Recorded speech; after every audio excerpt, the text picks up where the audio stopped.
Harris LaChance joins us every week.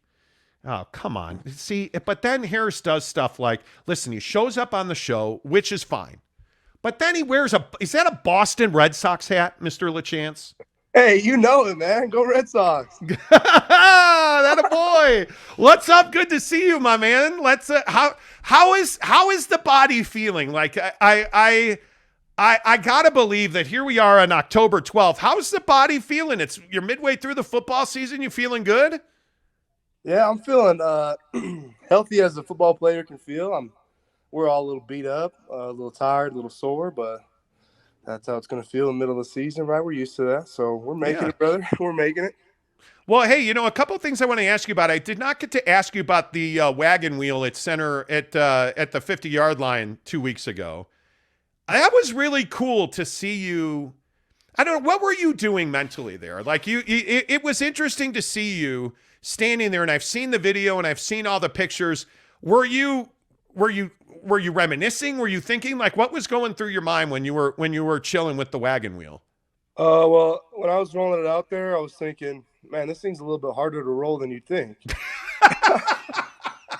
That's amazing. Then I set it up on this little stand, and I was just thinking, honestly, I was just kind of tired, and don't tell anybody this, but I just didn't want to go around the whole stadium because we do the whole stadium thing and high five everybody.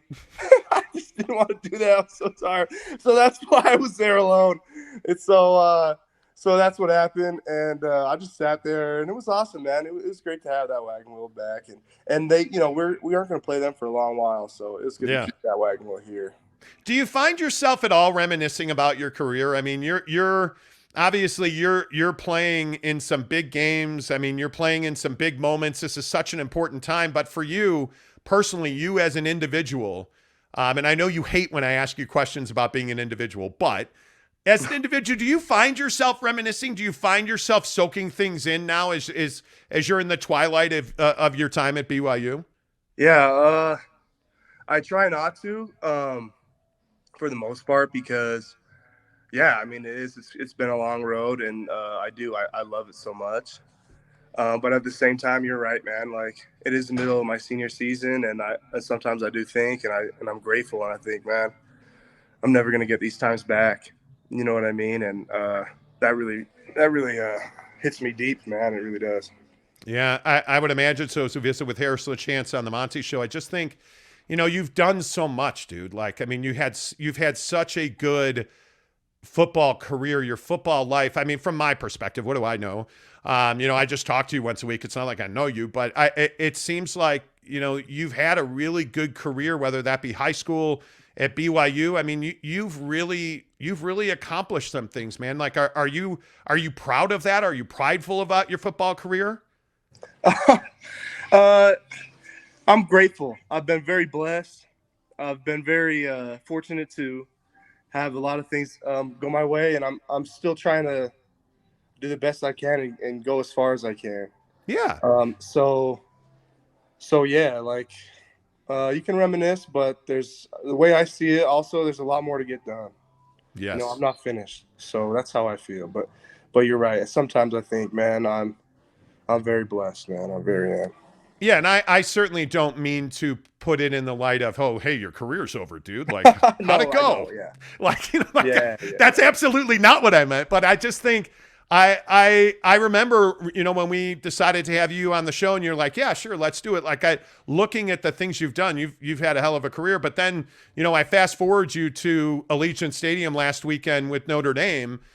There's been an odd amount of emotion around this team in the fan base this year, and fans are fans, whatever. But how are you guys as a team? Like, how do you feel like your unity? How do you feel like your brotherhood? How do you feel like the love and football thing is going for you guys as a football team right now? Yeah, well, win or lose, we stand by each other and we support each other. We're constantly trying to get better, and we're also taking accountability and being hard on each other, trying to get better. But at the same time, you're right. Like, we stand by each other and we love each other. And it's true. And, the guys I've played with for 3-4 years. So I know them like they're like my brothers. You know what I mean? And that's what keeps us going. No matter what, I know that I'm going to put put it all on the line for these guys, and they are going to do the same thing for me. Yeah, that's huge. And I think when you face the adversity that you guys have faced at times, I mean, the injuries are mounting. And one of the questions that I would ask you is, how is the accountability piece, with your coaches, with your teammates? Because it seems like, we hear a lot from Kalani. I've watched a lot of Kalani Sitake in my life. I've covered that guy for over a decade. I don't know that I've ever seen him as emotional as he was post-game and then Monday at his press conference. It's really interesting to me to watch him speak. He seems quite, maybe frustrated is not the right word, Harris, but he seems like he is in his feelings about the way this football team has performed. So how is the accountability piece for you guys? I mean, I can only really speak for the O-line room because that's where I'm at 99% of the day. But with us, I mean, like I said, we're constantly trying to get better and tighten things up. And I feel like we've done that for the most part. Yeah. I feel like we can continue to do that.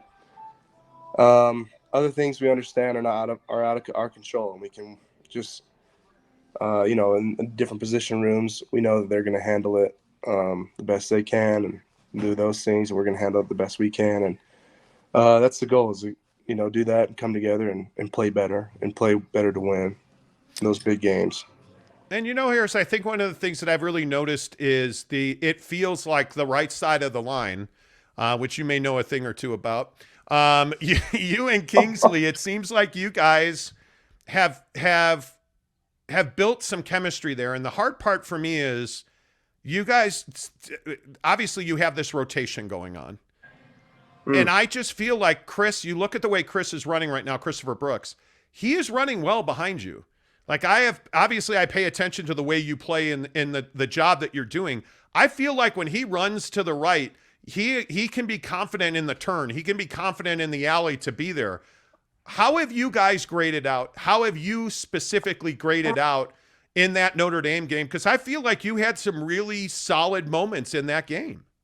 Oh no, yeah, we've been grading out pretty well actually, but like we said, I mean, there's been a little bit of rotation between me and Joe.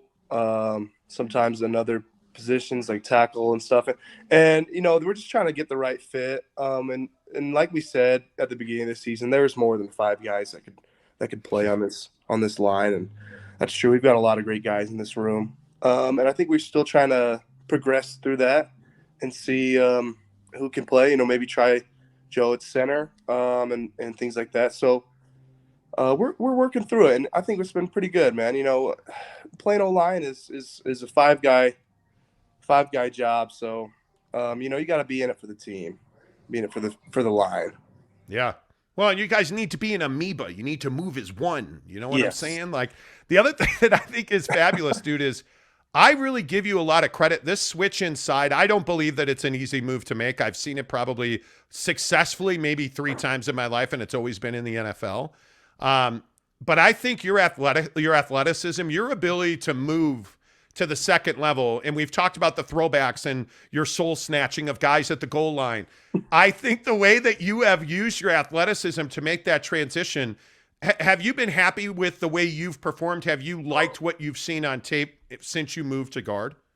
Yeah, I have for the most part. I think there's things that I can definitely improve on, maybe taking a little bit better angles when I go up to the second level. Staying on blocks maybe a little bit longer.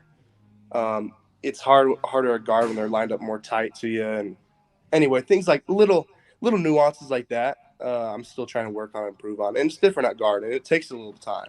Yeah. You know what I mean? And I have only played guard for like 2 months or something like that. So Yeah. It's like, but I'm working on it, and I know no matter what that I'm going to get better and keep progressing. Yeah, I think your run blocking's been really solid. Again, I'm not a coach. What do I know? But I think I thought some of the better moments in the run game was certainly onto the right side there. And I mean, routinely you were turning your guy consistently, which I think is a big part of that. And I really have been impressed with the way you've gotten to the second level and found that guy at the second level. Because I think it's easy. to get to that second level without finding your intended target or without making a productive, without making a productive play at that second level. How challenging is that for you now being inside to get to that second level and then make a play there? I mean, yeah, we do it all day long, every day. So it's kind of become second nature, especially in the game. Because like I said, I mean, that's our whole offense really is getting the double, getting the combo, and then going up to the ID or one pass or one minus. And so that's how it is. I appreciate you though, Monty. I appreciate you talking me up, man. You're a beast, man. Well, hey, you know what, man? You're on the show and all that stuff. We tried. I probably do watch way too much of the right side of the line. I'm sure that they play. I'm sure there's a left guard and a left tackle there at some point. But I watch you and Kingsley more than I watch anything in that game now. Thanks for that. But let's talk about Arkansas, because obviously this is a big game for you guys. I mean, in the parlance of, hey, you really want to get this win. You really want to feel good, going forward, because I think a lot of people also look up at your schedule and like, oh, the season ends at Arkansas. Well, I got news for you. Liberty plays football too, right? Yeah. So I think you guys really, how important is it to build momentum in this Arkansas game going forward? Oh, I think it's huge. And I think that especially the vibes around here is like, this is a huge game for us, and we want to win this one just as much as anywhere else. I mean, maybe some people are thinking this or that, but it doesn't matter what they think. It matters what we think, and this is the freaking game for us. Yeah. So let's go. Let's beat these guys. And it's in our hometown too, man. It's sold out. Let's show out here. You know what I mean? Let's kick some butt and take some names. So that's what I'm excited for. By the way, you guys had a pretty good turnout in Las Vegas, but what is the difference playing in front of the Rock? What is the difference playing in Provo? What is the difference playing at Lavelle Edwards Stadium? How much a home field advantage do you think you guys have? Oh, man, especially the last couple of years, the Rock has been huge.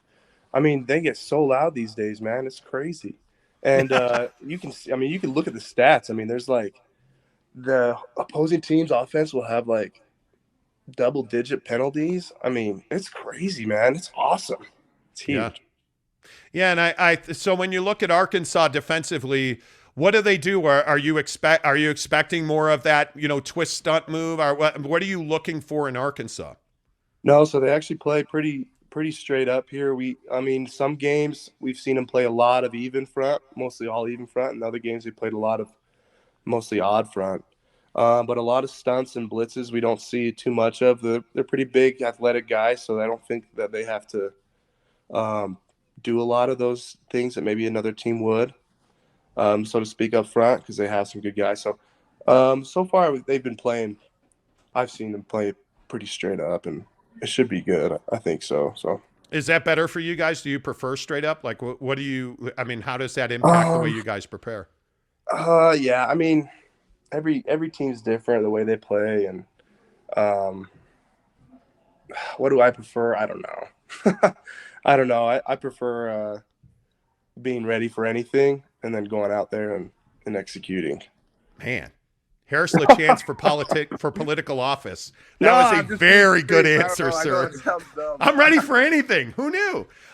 Hey, real quick before we let you go, yesterday was National Sausage Pizza Day. And my wife's a vegetarian, so I'm pretty much a vegetarian, but you put a piece of sausage in front of me, I'm going to eat it.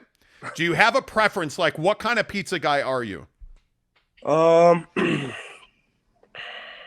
don't know. I just like pepperoni pizza. I'll eat anything, man. I really will, except for I'm not a huge Hawaiian pineapple pizza guy, but I'll eat that too. But you know what I do have a huge preference is ranch. Yes. My dad hates me. My dad's from New England, so he hates ranch, but I love ranch on pizza. So. Oh, your dad's from New England. So is that where the Boston hat comes from? It does, but you're a hat guy, though, right? You collect. I'm a big hat guy, but I love the Red Sox. Yes. You love the Reds. Well, the Yankees are in the playoffs too, so it's fine. Yeah. Anyway, I had to. What do you want from me? As always, good to see you. Stay healthy. Really enjoy our conversations every week, man. Best of luck against Arkansas. We'll talk to you next week. Appreciate you, big dog. There you go. Harris LaChance, good to see you, my friend. That guy, It drives me crazy, with all due respect to the depth on that offensive line. Mm-hmm. I just don't understand the rotations. I really don't, because I think when you rotate that offensive line, I think it hurts chemistry. And I will maintain, not because of guys on the show, but when you watch Harris and Kingsley Suamataia on that right side, I think there is no doubt that is their best way to run. And I obviously Freeland, Barrington, Pay, that offensive line is stacked, and you're going to see those guys on Sundays in the NFL. I totally get it. You want to run the football, run behind Harris and Kingsley, because